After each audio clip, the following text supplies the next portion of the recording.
people cooped up. Government, how long is this going to last? Let's see what YouTube has to say. Oh, here's one. Coronavirus outbreak. How long are the COVID-19 restrictions expected to last in Canada? That should be a good one. What have you got for me, Justin?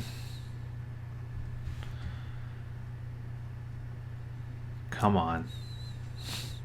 We have been open and transparent with Canadians on the facts, and I've said from the very beginning that there are a wide range of scenarios that we have been looking for, that we're planning for, that we are trying to work towards as a government, as a country. We know that we are going to be in place for a number of more weeks, perhaps more months.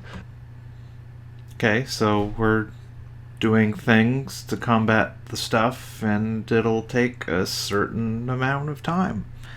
That's not very specific, Mr. Trudeau, but we're only 22 seconds into the video. I'm sure more information is coming. But everything depends on how Canadians behave. The choices you make to stay at home, to self-isolate, to not go to 6 different stores when you go grocery shopping, to try to go grocery shopping only once a week, to be very careful to keep those. That's kind of condescending. So just stop licking toilet seats, don't drink from other people's spittoons, don't try to steal somebody's power by inhaling their coughs. If this goes badly, it is your fault, Canada. 2 meters apart when you go for a walk, if you're allowed to go for a walk. What? If we're allowed to go for a walk, is there a form I can fill out to get permission to go for a walk, sir? These sorts of things are what will arrest the spread and the increase of this virus. We need all of us to do the best we can to make it through this unprecedented situation, and that's exactly what Canadians are doing. So keep on doing the stuff that you're already doing, except for the stuff that I said to stop doing. Don't do that anymore. But anyway, let's see what this lady has to say. I'll start, Alex. Thanks for the question, and then I'll turn over to Dr. Tam for some specifics. That's the work we're doing right now, is some modeling work in terms of what we could anticipate given various measures that have been taken across the country. What measures?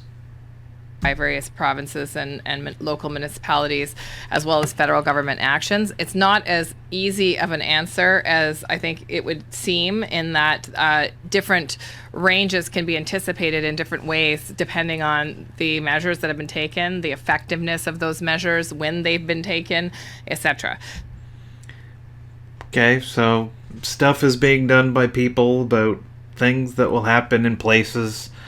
We don't know what'll work, but, it's not so easy as that. I'm just going to say a lot of words, and you're probably thinking, well, I don't understand what's being said here, and I'm not really saying anything, but, I'll confound people, and they'll just assume that I'm saying something smart and that there's some information in there that they're just too dumb to understand, etc.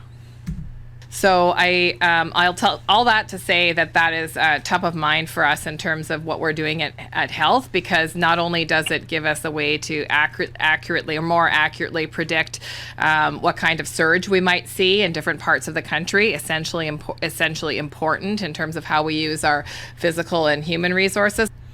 So yeah, we're thinking about all of that stuff, and it'll help us understand what to do when things happen in a certain way, obviously. But also what kinds of patterns of disease we might be anticipating given the different measures. And I guess the third important part. Wait, what were the first two important parts of that nothing? That styrofoam of a speech? How might alleviating some of these measures impact our ability to control that curve or reduce the severity of future surges or future waves. So yeah, well, we got to know how the things are affecting the stuff so that we can do actions, and yeah. As much as I wish I could just give you a simple answer, there isn't one, but I will tell you that a lot of work is being done on that. I don't know if Dr. Tam has more that you want to add. I don't know what's going on. Dr. Tam, do you have any other smart sounds to come out of your mouth on the matter? I think that's a good explanation, and Yeah, no, you nailed it. There's really nothing more to say than nothing. really, together with the other chief medical officers, we've been looking at planning different scenarios, but all of us recognize Yeah, so we're also thinking about stuff to do about the things, as we do. that right now, how you influence the trajectory of this pandemic absolutely is dependent on exactly what we're doing right now. So it's to We don't know what to do, but we know that we have to do it now. act rapidly. Even when we don't have all the information, we must act as we are doing now. In which ways are you acting right now? Are you going to tell us? 3 minutes in, no information. Nothing has been said about how long any of this would last. In some respects, as we strengthen our public health measures over the last weeks, How have you strengthened your public health measures? it also took a little bit of time for Canadians to truly pick up this message about physical distancing. Things wouldn't be so bad if these stupid dummies would just get with the program and do the stuff about the things. So a lot of these measures were taken, just ahead of this, and so we really want to make a massive effort, because the length of time you could be in to this epidemic wave is all dependent on what we're doing right now. Oh, so finally, 3.5 minutes in, the first mention of how long anything would be last is just going to... Things depend on time, and time depends on things. And stuff, etc. So, and scenario planning is actually quite simple on a piece of paper, because all you have to do is do a set of attack rates at the top, mild, moderate, severe on the other side, and give you a number. Stop posting your graphs on your Facebooks. Shut up. Just listen to the words coming out of my mouth. It's not that helpful for us right now, but we have been doing that exercise, and but we really want to focus our attention of getting this first wave. We're tired of getting all the Facebook notifications. Stop tagging me in your graphs. We need to do things about stuff now. Under control. Let's just say that, just to add that, any planning scenario has us potentially overwhelming our healthcare system. So anything that we could do could result in things. So as I've said, part of the exercise so that you free up some of the hospital resources and ICUs, purchasing extra ventilators.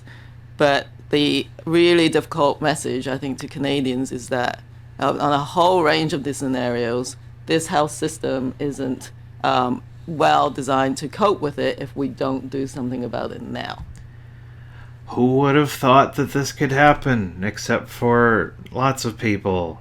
World Health Organization, Johns Hopkins University, who ran a pandemic simulation back in October that showed what would happen if a pandemic like this were to come down, and that we were woefully unprepared, but we didn't do anything about it because it looks so much better when we solve a current problem than it does when we prevent something that might have happened in the future.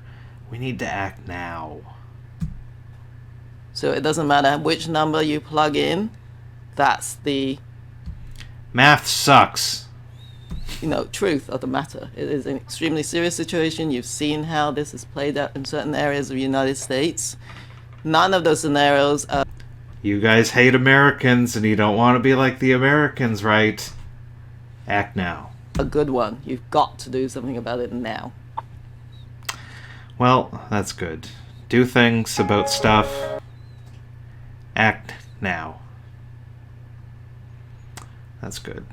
Future Young Thug types beats group. Anyway. So, we just watched a 5-minute video about how long things would last, and they don't have to have an answer, but you don't need to. I don't know. That was a 5-minute video with zero information given. Government, what are you up to?